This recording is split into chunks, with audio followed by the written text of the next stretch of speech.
اما بنعمت ربک فحدث صدق اللہ العلی العظیم و صدق رسول النبی الکریم ونحن علی ذلک لمن الشاہدین والشاکرین والحمد للہ رب العالمین۔ قال اللہ تعالی فی مقام آخر فی شأن حبیبہ ان اللہ وملائکتہ یصلون علی النبی یا ایھا الذین آمنوا صلوا علیہ وسلموا تسلیما۔ سب حضرات نواز شیخیت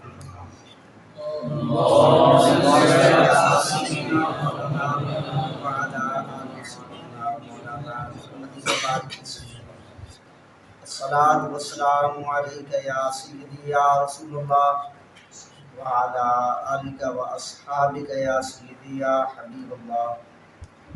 الصلاۃ والسلام علیک یا سیدی یا رسول اللہ وعلی آلک و اصحابک یا سیدی یا خاتم النبیین۔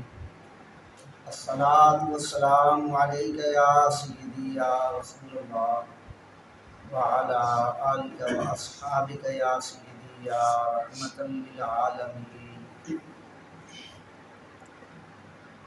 معزز سامعین، حاضرین، عزیز طلباء کرام، جیسا کہ آپ جانتے ہیں کہ آج کی یہ محفل پاک ہمارے آقا و مولا شب اسراء قبلہ محبوب خدا شفیع روز جزا سید الانبیاء امام الانبیاء سید آدم بنی آدم فخر آدم بنی آدم حضور نبی مکرم شفیع معظم نور مجسم صلی اللہ علیہ وسلم آپ کی ولادت باسعادت خوشی کے سلسلہ میں انعقاد پذیر ہے۔ اللہ تبارک و تعالیٰ اس حاضری کو اپنی بارگاہ میں قبول و منظور فرمائے اور ہم سب کے لیے ذریعہ نجات بنائے۔ محبوب کریم صلی اللہ علیہ وسلم کے جو دیوانے، آپ کے غلام، آپ سے محبت رکھنے والے، وہ ہمیشہ سے ہی اطراف عالم میں اس موقع پر محبوب کریم علیہ السلام کے ذکر پاک کی محافل کا اہتمام کرتے ہیں، جشن منایا جاتا ہے، خوشی کا اظہار کیا جاتا ہے، مختلف طریقوں سے اپنی محبت کا اظہار کرتے ہیں، اور یہ ایمان کی اور محبت رسول کی علامت ہے۔ لیکن شروع دن سے ہی ایسے لوگ بھی ہیں جن کو رسول اللہ صلی اللہ علیہ وسلم کا ذکر پسند نہیں۔ میں صرف نہیں جاؤں گا، لیکن ایک بات کر کے پھر کچھ اسی محفل کی مناسبت سے عرض کروں گا۔ حضور سیدی امام اہل سنت اعلیٰ حضرت عظیم البرکت مجدد دین و ملت امام شاہ احمد رضا خان فاضل بریلوی رحمۃ اللہ تعالی علیہ، آپ کی بارگاہ میں ایک سوال آیا، جیسا کہ یہ لوگ ہر سال یہ سوال اٹھاتے ہیں۔ فتاوی رضویہ 29 جلد صفحہ نمبر 247 پر یہ سوال اور جواب موجود ہے۔ تو کسی نے سوال بھیجا کہ وہابی حضرات جو اپنے آپ کو اہل حدیث کہلاتے ہیں، تو انہوں نے یہ اشتہار شائع کیا ہے۔ امرتسر کے اہل حدیث ان کی انجمن اور تنظیم تھی، ان کی طرف سے یہ اشتہار شائع ہوا۔ اس میں انہوں نے لکھا کہ پہلے بھی ہم نے اشتہار شائع کیا تھا اور جواب دینے والے کے لیے 10 روپے انعام رکھا تھا۔ یہ بہت پرانی بات ہے، آج کے اعتبار سے 10 روپے سن کے آپ حیران ہوں گے کہ یہ بھی کوئی انعام ہے، لیکن یہ آج سے 1 صدی قبل کی بات ہے۔ تو کہا کہ پھر ہم نے سوچا کہ 10 روپے تھوڑے ہیں، تو ہم 100 روپیہ انعام دیں گے کہ جو ہمارے سوالوں کا جواب دے کہ یہ لوگ محفل میلاد مناتے ہیں، تو اس کا ثبوت دیں قرآن و حدیث سے۔ اور انہوں نے اپنی زبان میں لکھا کہ یہ ایک پیج کا کام نہیں، یعنی ادھر ادھر کی باتیں نہ کریں، بس یہ ہے کہ کتاب کا نام لکھ دیں، حوالہ لکھ دیں، صفحہ نمبر لکھ دیں، اس میں یہ لکھا ہو کہ ربیع الاول شریف کے مہینے میں محفل میلاد منانے کا حکم ہے اور اس پر ثواب ہوتا ہے، تاکہ یہ ایک پیج کا کام نہیں، ادھر ادھر کی بات نہ کریں، صرف کتاب کا نام حوالہ لکھ دیں۔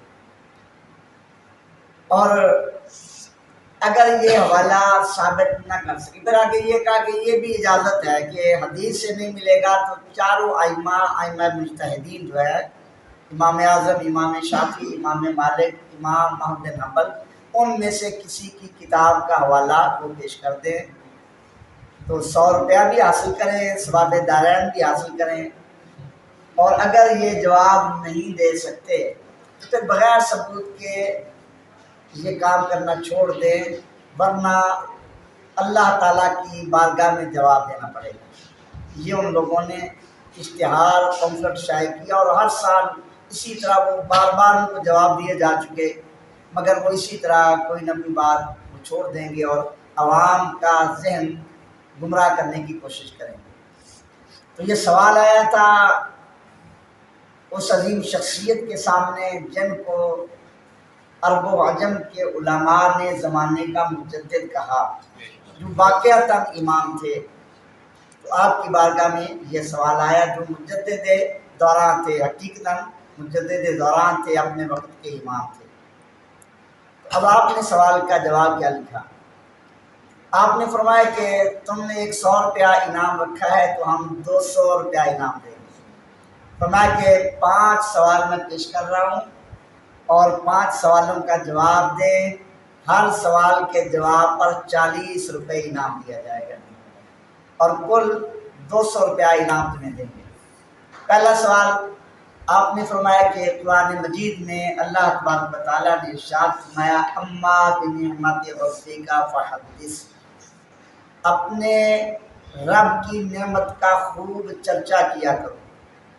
فرمایا کہ یہ اعتراض کرنے والے وہابی کسی کتاب کا نام صفحہ لکھ کر یہ بتا دیں کہ رسول اللہ صلی اللہ علیہ وسلم اللہ کی نعمت نہیں ہے، اور کسی کتاب کا حوالہ صفحہ لکھ کر یہ بتا دیں کہ نبی پاک علیہ السلام کا میلاد منانا یہ اللہ کی نعمت کا چرچا نہیں ہے۔ تو یہ تمہیں کھلی چھٹی ہے کہ یہ سوال کا جواب دو قرآن سے، حدیث سے، یا 6 جو سیاستہ کے مصنفین ہیں، امام بخاری، مسلم، ترمذی، ابو داؤد، امام نسائی، ابن ماجہ، یا چاروں ائمہ، امام اعظم، امام شافعی، امام مالک، امام احمد بن حنبل، ان میں سے کسی کی کتاب کا کوئی حوالہ دکھا دو۔ یہ پہلا سوال ہے۔ فرمایا کہ دوسرا سوال یہ ہے کہ اللہ تبارک و تعالیٰ نے قرآن مجید میں فرمایا، قل بفضل اللہ وبرحمتہ فبذلک فلیفرحوا، اے محبوب علیہ السلام فرماؤ اللہ کا فضل ملے، اللہ کی رحمت ملے تو خوشی مناؤ، اور یہ خوشی منانا ان چیزوں سے کہیں بہتر ہے جو تم جمع کرتے ہو۔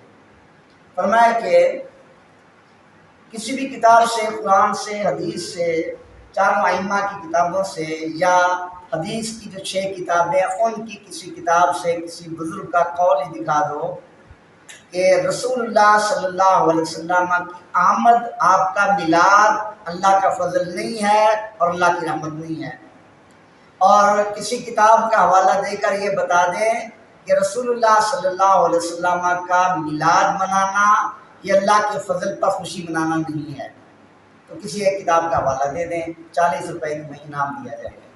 یہ فرمایا دوسرا سوال ہے۔ فرمایا کہ تیسرا سوال یہ ہے کہ قرآن مجید میں فرمایا، وَذَكِّرْهُمْ بِأَيَّامِ اللَّهِ، اللہ کے ایام یعنی اللہ کی عظمت والے دنوں کو منایا کرو۔ اللہ نے قرآن میں فرمایا کہ جو اللہ کی عظمت والے دن ہیں ان دنوں کو منایا کرو، ان کی یاد دلایا کرو۔ تو فرمایا کہ تمہیں کھلی چھٹی ہے قرآن سے، حدیث سے، چاروں ائمہ کے اقوال سے، 6 محدثین جن کو تم مانتے ہو ان کے اقوال سے کسی کتاب کا حوالہ صفحہ وہ لے کر بتا دو کہ کسی نے یہ کہا ہو کہ رسول اللہ صلی اللہ علیہ وسلم کی میلاد والا دن اللہ کی عظمت والا دن نہیں ہے، اور اس دن میلاد منانا یہ اللہ کے دنوں کی یاد منانا نہیں ہے۔ تو یہ سوال کا جواب دے دو، 40 روپے تمہیں انعام دیا جائے گا۔ فرمایا کہ چوتھا سوال تم پر یہ ہے، قرآن مجید میں فرمایا ما آتاکم الرسول فخذوہ وما نہاکم عنہ فانتہوا۔ رسول اللہ صلی اللہ علیہ وسلم جو تمہیں عطا کر دیں اسے لے لو، پکڑ لو، عمل کرو، اور جس سے منع کریں اس سے رک جاؤ۔ تو قرآن نے تو بتا دیا کہ رسول اللہ صلی اللہ علیہ وسلم جس چیز سے منع کریں وہ حرام ہے۔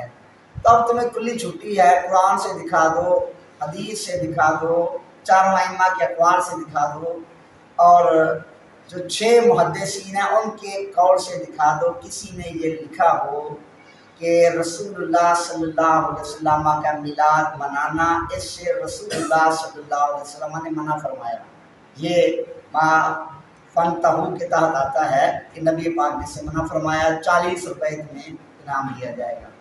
فرمایا 5واں سوال یہ ہے کہ تمہاری انجمن جس کے ذریعے یہ اشتہار شائع ہوا، انجمن اہل حدیث، بتا دو تنظیم اہل حدیث بنانا، اس کا سیکٹری مقرر کرنا، اشتہار شائع کرنا، 100 روپے کا انعام رکھ کر چیلنج دینا، اور یہ مدرسے قائم کرنا اس طریقے سے، یہ بڑی بڑی مسجدیں بنانا، مدرسوں میں نصاب مقرر کرنا، پہلے سال یہ کتاب پڑھائی جائے گی، دوسرے سال میں یہ کتابیں پڑھائی جائیں گی، پھر امتحان مقرر کرنا، 6 ماہی 6 ماہی سالانہ امتحان مقرر کرنا، پھر پاس ہونے کے لیے نمبر مقرر کرنا کہ 100 میں سے اتنے نمبر ملیں گے پاس ہوں گے، اور یہ سارے کتابیں شائع کرنا، ائمہ مجتہدین کے رد میں امام اعظم امام شافعی ان کے رد میں کتابیں لکھنا، یہ چیلنج کرنا،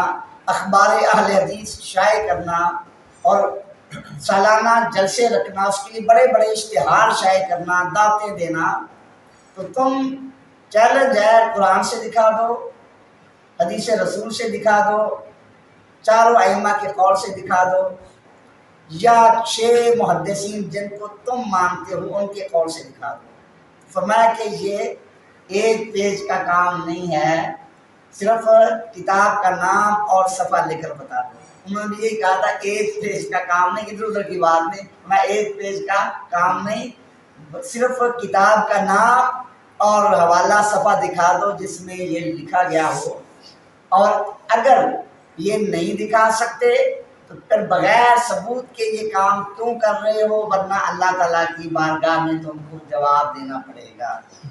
اعلیٰ حضرت یہ مجدد دورہ ہے، تو آج صدی گزر گئی ہے اور آج بھی آپ کا یہ چیلنج موجود ہے پورے اہل حدیث کے لیے، پورے منکرین میلاد کے لیے، جو بھی وہابی ہے، دیوبندی ہے، مودودی ہے، جس فرقے جس جماعت سے تعلق رکھتا ہے، تو امام اہل سنت فاضل بریلوی رحمۃ اللہ تعالیٰ علیہ کا یہ چیلنج آج بھی موجود ہے، اور انشاءاللہ العزیز الحمدللہ وہ اس دور کی بات ہے، آپ نے سنا 200 روپیہ انعام دیں گے، آج بھی اگر کوئی ان کا جواب دے تو اعلیٰ حضرت کے ماننے والے لاکھوں روپیہ انعام دینے کے لیے تیار ہیں۔ اگر جواب نہیں دے سکتے تو پھر اگر ایسے اعتراض کریں گے تو اللہ کی بارگاہ میں جواب دینا پڑے گا۔ تو ہمیں بھی چاہیے، یہ بنیادی باتیں ہیں، یہ کوئی اتنا بڑا مسئلہ نہیں ہے، اور یہ تو اللہ تعالیٰ کا وعدہ ورفعنا لک ذکرک، اللہ نے یہ وعدہ فرمایا، اللہ تعالیٰ اس کام کو پورا کرے گا۔ یہ فتویٰ بازی، فتویٰ لگانے والے آج دور آگے آپ دیکھ رہے ہیں کہ یہ لوگ بھی اب محفل میلاد کرنے لگے ہیں، کبھی تو اس کو جلسہ سیرت کا نام دیتے ہیں، اور کسی جگہ کھلم کھلا محفل میلاد کے نام سے بھی اب یہ لوگ محفل کروا رہے ہیں۔ اب چنوٹ ہے جہاں مرزائی قادیانی ہے، وہاں ہر سال جشن عید میلاد النبی جلوس نکالا جاتا ہے، وہاں دیوبندی جو ہیں وہ محفل میلاد کا، میلاد النبی کا باقاعدہ جلوس نکالتے ہیں، کہتے وہاں جائز ہے، وہاں قادیانی ہے، تو وہاں جائز ہے، جیسا یہ کہتے ہیں جی وہاں جا کے پڑھو روضہ انور پہ الصلاۃ والسلام علیک یا رسول اللہ، وہ جائز ہے، یہاں نہیں جائز۔ تو الحمدللہ اللہ تعالیٰ نے ہمیں جو دین عطا کیا، اور جو نظریہ عطا کیا وہ زمانے کا پابند نہیں ہے، وہ جگہ کا پابند نہیں، اس جگہ جائز ہے اس جگہ جائز نہیں، یہ لوگ زمانے کے مطابق ہیں۔ اگر زمانہ تھا انگریز کا یہ اس کے ساتھ تھے، پھر کانگریس آئی، ہندو آئے اس کے ساتھ ہوئے، پاکستان بنا پاکستان کے ٹھیکیدار بن گئے، تو ان کا مسلک وہ زمانے کے تابع ہے۔ لیکن امام اہل سنت فاضل بریلوی رحمۃ اللہ تعالیٰ علیہ کے صدقے اللہ نے جو ہمیں سچا مسلک عطا فرمایا وہ کسی زمانے کے تابع نہیں، کسی ملک کے تابع نہیں، کسی قوم کے تابع نہیں، وہ رسول اللہ صلی اللہ علیہ وسلم کی ارشادات کے تابع ہے۔ تو چونکہ یہ محفل میلاد اس حوالے سے ادھر ادھر کی بات کیے بغیر میں چند ایک باتیں اس حوالے سے عرض کروں گا، اور محفل میلاد کے حوالے سے بہت سے عنوانات ہیں۔ میلاد النبی کے حوالے سے بھی ایک خلقت محمدی، نبی پاک صلی اللہ علیہ وسلم کی پیدائش، ایک نبی پاک صلی اللہ علیہ وسلم کی ولادت، ایک آپ کی بعثت، یہ تینوں الگ الگ عنوان ہیں، اور ہر عنوان میں دیکھیں مختلف عنوان ہیں۔ خلقت محمدی کو دیکھیں نور محمدی ہے، ایک ہے حقیقت نور محمدیہ کا ظہور، اور ایک ہے نور محمدیہ کا ظاہری طور پر ظہور، یہ دونوں الگ الگ عنوان ہیں۔ الغرض اس میں بہت سے عنوانات ہیں، تو میں وقت کے اختصار کے پیش نظر صرف برکت کے لیے، چونکہ یہ محفل میلاد ہے اور آپ کی آمد کا ذکر ہو جائے، تو اسی سے ابتدا کرتے ہیں کہ رسول اللہ صلی اللہ علیہ وسلم کے نور کو اللہ تعالیٰ نے سب سے پہلے پیدا کیا۔ احادیث ہیں اس پہ۔ علامہ اسلامی رحمۃ اللہ تعالیٰ علیہ آپ فرماتے ہیں، اور آپ نے المواہب اللدنیہ المقصد الاول کی ابتدا اسی سے کی، فرمایا کہ لما تعلقت ارادت الحق کے تبارک و تعالیٰ بے ایجاد خلق ہی و تقدیر رزق ہی ابرز الحقیقت المحمدیۃ من الانوار السمدیہ فی الحضرۃ الاحدیہ ثم سلخ له العوالم كلها علوها وسفلها۔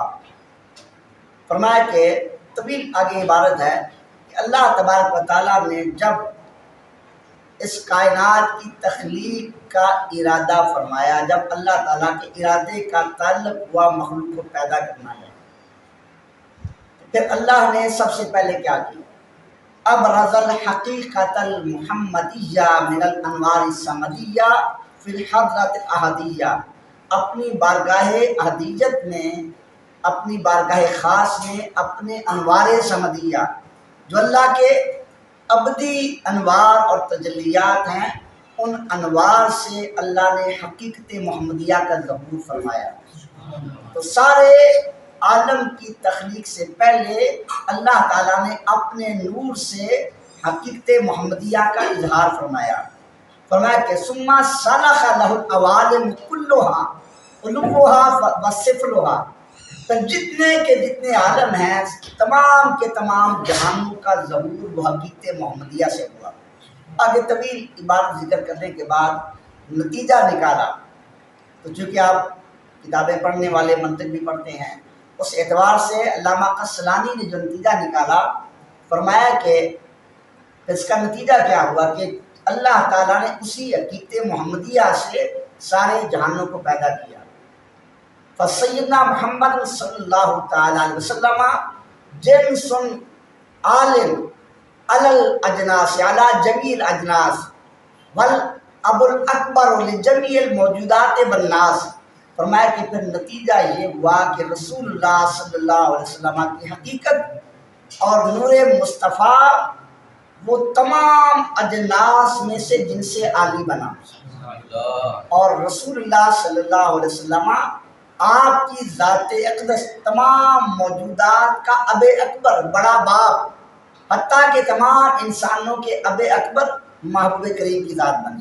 اب یہ منطق پڑھنے والے جانتے ہیں، آپ پڑھتے ہیں جنس کیا ہے، فصل کیا ہے، تو انسان کی جنس حیوان ہے، وہ انسان سے عالی ہے، اور جتنے بھی حیوان میں صرف انسان نہیں ہے، حیوان میں انسان بھی آ گیا، گھوڑا بھی آ گیا، گدھا بھی آ گیا، بکریاں بھی آ گئی، اونٹ بھی آ گئے، چونٹیاں بھی، سانپ بھی، تمام حیوانات اس میں آ گئے۔ ان حیوانات سے عالی جنس کیا ہو جس میں نامی ہے، اور اجسام نامی میں درخت بھی آ گئے، بوٹیاں بھی آ گئی، کھیتی باڑی یہ ساری چیزیں آ گئی۔ ان سے جنس عالی کیا ہے؟ وہ جسم مطلق ہے، اور جسم مطلق میں یہ خشک لکڑیاں ہیں، اینٹیں، پتھر، یہ سارے اجسام میں ہیں۔ یہ اپنا جسم نامی کے اوپر جسم مطلق، تو جسم مطلق میں یہ ساری چیزیں شامل ہیں۔ ان کی جنس عالی کیا ہے؟ جوہر۔ یہ منطقی تھے، وہ اجناس کو تلاش کرتے رہے، جنسیں دیکھتے رہے، اپنے طور پر فصلوں کو دیکھا اور ان چیزوں کو دیکھا، انواع کو دیکھا، تو انہوں نے سمجھا انسان کے لیے جنس عالی، اس سے اوپر جو ہے عالی، وہ حیوان ہے، اور سارے حیوانوں کی جنس عالی، وہ اوپر جو جنس ہے وہ جسم نامی ہے، جسم نامی کے بعد جسم مطلق ہے، جسم مطلق کے بعد جوہر۔ تو آپ نے پڑھا کہ جوہر کو کیا کہتے ہیں؟ جنس الاجناس۔ جوہر کو جنس الاجناس کہا جاتا ہے۔ تو یہ ظاہر منطق پڑھنے والے جو ان کی نگاہ یہیں تک پہنچی، انہوں نے سمجھا جوہر یہ سب اجناس سے اوپر جنس ہے، جنس عالی ہے، کوئی بھی جنس لے لے کائنات کی، جوہر اس میں موجود ہوگا۔ لیکن عشاق جن کی نگاہوں سے اللہ نے حقیقت والے پردے اٹھائے ہوئے ہیں، انہوں نے حقیقت محمدیہ کو دیکھا تو بتایا کہ جوہر ہو یا کائنات کی کوئی بھی جنس ہو، ساری اجناس سے اوپر جو جنس عالی کہلانے کی حقدار وہ نور مصطفیٰ ہے۔ اجناس ہیں اور مختلف قبائل ہیں، بنو ہاشم ہیں، ان کے باپ کون؟ حضرت ہاشم ہیں۔ اسی طرح علوی ہیں، ان کے باپ کون ہیں؟ حضرت سیدنا علی المرتضیٰ شیر خدا ہیں۔ عباسی ہیں، ان کے باپ کون ہیں؟ حضرت عباس رضی اللہ عنہ، سلسلہ وہاں جا کر ملے گا۔ اسی طرح صدیقی ہیں، ان کے باپ کون ہیں؟ حضرت سیدنا ابوبکر صدیق۔ الغرض مختلف قبائل اور مختلف قومیں، ان کے باپ آ گئے اور پھر ساری قوموں کو ملا لیا۔ کسی بھی زمانے میں ہو، کسی قوم سے، کسی قبیلے سے تعلق، یہ چھوٹے بڑے قبائل اللہ نے فرمایا جعلناکم قبائل لتعارفوا، تاکہ پہچان ہو جائے، ورنہ اللہ تعالیٰ کے ہاں اس اعتبار سے فضیلت نہیں، یہ فلاں خاندان سے، یہ فلاں خاندان سے۔ اللہ کی بارگاہ میں عزت احترام کا مدار تقویٰ، ان اکرمکم عند اللہ اتقاکم۔ تو یہ چھوٹے بڑے سارے خاندانوں کو ملاتے جائیں، ہر خاندان کا نسب ایک آدمی پر جا کر رکے گا، لیکن سارے انسان ان کا نسل کہاں ملے گا؟ حضرت ابو البشر سیدنا آدم علیہ نبینا علیہ السلام۔ تو ظاہر بھی انہوں نے دیکھا، ظاہری نگاہ سے دیکھا تو پتہ چلا ابو البشر حضرت سیدنا آدم علیہ نبینا علیہ السلام کی ذات پاک ہے۔ لیکن جب حقیقت والوں نے نگاہ کی اور جن کی نگاہوں سے پردے ہٹے ہوئے تھے، انہوں نے دیکھا تو صرف انسان نہیں بلکہ جتنے بھی موجودات ہیں، چاہے انسان ہے، چاہے دیگر حیوانات ہیں، چاہے عالم علوی ہے، عالم سفلی ہے، چاہے جمادات ہیں، نباتات ہیں، سب کی اصل اور سب کے اب اکبر وہ نور مصطفیٰ ہیں۔ اب اکبر ہیں۔ اب یہاں ذہن میں ایک اشکال آتا ہے اور یہ سوال بھی اٹھایا جاتا ہے، کیونکہ اس حوالے سے میں نے ذکر کیا اور مختلف حوالوں سے یہ چیز بیان کی جاتی ہے کہ رسول اللہ صلی اللہ علیہ وسلم آپ اصل ہیں۔ اصل بات تو میں یہ عرض کر رہا ہوں کہ آپ اصل ہیں، اس کو اب کا نام دے دیا، اب اصل ہوتا ہے، اصل ہوتی ہے، تو آپ اصل ہیں۔ تو سوال یہ پیدا ہوتا ہے کہ رسول اللہ صلی اللہ علیہ وسلم جب اصل ہیں کن کی؟ سارے انسانوں کی، اور پھر صرف انسان نہیں، اس میں موجودات بھی آ گئے، تمام موجودات، چاہے وہ جاندار ہیں، بے جان ہیں، حساس ہیں، غیر حساس ہیں، اور جن ہیں، فرشتے ہیں، ہوا پانی وغیرہ، سب موجودات کی اصل نور مصطفیٰ ہے۔ تو سوال یہ ہوتا ہے، اور وہ مخالفین ایسی چیزیں تلاش کرتے ہیں، ان کو عیب نظر آتا ہے، وہ نقص تلاش کرتے ہیں، اور یہ ایک حقیقت ہے کہ حب کشا یومی و یسم، جس کو محبت ہو اسے عیب نظر نہیں آتا۔ اگر عیب والی چیز ہو، محبوب میں کوئی عیب ہو، نبی پاک علیہ السلام نے فرمایا حب کشا یومی و یسم، اگر محبوب میں کوئی عیب ہے، جب محبت آ جائے تو محب کو محبوب کا عیب نظر نہیں آتا، عیب دکھائی نہیں دیتا۔ اور وہ ذات جس کو اللہ نے بے عیب پیدا کیا، خلقتا مبرا من کل عیب، اس میں عیب نظر آ جائے، یہ محبت کا تقاضا نہیں۔ تو جن کے دل محبت سے خالی، وہ نقص اعتراض تلاش کریں گے۔ تو تم نے یہ کہا کہ نبی پاک علیہ السلام کو تمام موجودات کی اصل ہیں، تو تمام موجودات میں تو کافر بھی آ گئے، اس میں منافق بھی آ گئے، مشرک ناپاک اور پلید بھی آ گئے، موجودات میں نجاسیں بھی آ گئی، غلاظتیں بھی آ گئی، تو تم نے سب کے لیے اسد مصطفیٰ کو مان لیے، یہ تو توہین ہو۔ یہ وہ لوگ اعتراض اٹھاتے ہیں، حالانکہ یہ اعتراض ہم پر تو نہیں ہوگا، یہ تو حدیث میں ذکر کیا گیا۔ نبی پاک صلی اللہ علیہ وسلم نے فرمایا یا جابر ان اللہ تعالیٰ خلق قبل اشیاء نور نبی کا من نورہ، فرمایا کہ تمام کائنات پھر میرے نور سے پیدا کیا گیا، یہ حدیث میں ہے۔ تو اس حدیث کو ذکر کیا امام عبد الرزاق نے، جو امام بخاری کے بھی دادا استاد ہیں، انہوں نے اس حدیث کو بیان کیا۔ امام بخاری کی یہ بات کرتے ہیں، امام بخاری کے استاد کے استاد، ان کے دادا استاد حضرت عبد الرزاق، انہوں نے اپنی مصنف کتاب جو ہے اس میں یہ حدیث ذکر کی کہ نبی پاک صلی اللہ علیہ وسلم نے فرمایا کہ میرے نور سے پھر اللہ نے پوری کائنات بنایا، تو یہ تو حدیث ہے، اگر اعتراض ہوگا تو یہ حدیث پر ہوگا۔ لیکن اشاعت اس کا جواب ہی جانتے ہیں۔ علمی اصطلاح میں اگر بات کی جائے تو حالتیں مختلف ہیں، ایک اتصال والی حالت، ایک انفصال والی حالت، دونوں حالتوں کا حکم الگ الگ، ایک اجتماع والی حالت، ایک افتراق والی، ایک قبل الافتراق، ایک بعد، یہ علمی اصطلاح ہے، لیکن میں آسان انداز میں بات کروں گا۔ آپ نے بھی فقہ کی کتابیں پڑھی، ابتدائی کتابیں پڑھی، آپ جانتے ہیں اگر ناپاک پانی ہے، ایک لوٹے میں ناپاک پانی ہے، گلاس میں ناپاک پانی ہے، اس ناپاک پانی کو اگر دریا میں ڈال دیں کیا ہوگا؟ وہ پانی پاک ہو جائے گا۔ وہ ایک گلاس ناپاک پانی تھا، دریا میں ڈالا، وہ دریا کے اندر ملا تو وہ پانی پاک بن گیا۔ اور دریا کے اندر اگر کوئی ناپاک چیز ملے گی، دریا کے اندر وہ ناپاک نہیں ہوگا، وہ مائع جاری ہے، وہ کثیر بھی ہے، مائع جاری بھی ہے۔ اب دریا سے باہر پانی نکالا، دریا کے اندر پانی ہے، اس میں آپ نے شراب کا قطرہ ڈالا، کوئی ناپاک چیز ڈالی، وہ ناپاک چیز پاک ہو جائے گی، مگر اس دریا کے پانی کو ناپاک نہیں کرے گی۔ جب پانی کا افتراق ہوا اور وہاں سے جدا کر دیا گیا، انفصال ہوا، جدا کیا گیا، تب انفصال کا حکم الگ ہو گیا۔ ایک اجتماع کا حکم تھا، سارا پانی اکٹھا تھا، دریا سے ملا تھا، سمندر سے ملا ہوا تھا، چشمے سے ملا ہوا تھا، وہ اجتماع والی حالت تھی، وہ اتصال والی حالت تھی۔